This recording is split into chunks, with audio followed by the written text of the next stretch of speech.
3 मई 2023 से मणिपुर जल रहा है और प्रधानमंत्री दुनिया के अलग अलग देशों में जाते हैं, प्रवचन देते हैं, पर मणिपुर जाने के लिए उन्होंने समय नहीं निकाला है। ये बड़ी अजीब सी बात है और मैं समझता हूँ भारत के इतिहास में पहली बार है एक राज्य में इतना संकट है, दर्द है, पीड़ा है और प्रधानमंत्री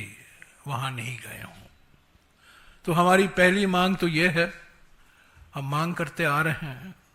कि प्रधानमंत्री समय निकालें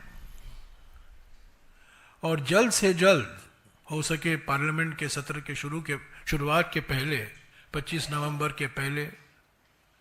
जल्द से जल्द 1-2 दिन के लिए मणिपुर जाएं, मणिपुर के राजनीतिक दलों से मिले, नेताओं से मिले, सामाजिक संस्थाओं से मिले, रिलीफ कैंप में जाएं जहां 60,000 लोग से भी ज्यादा आज रिलीफ कैंप में हैं। तो ये हमारी पहली मांग है।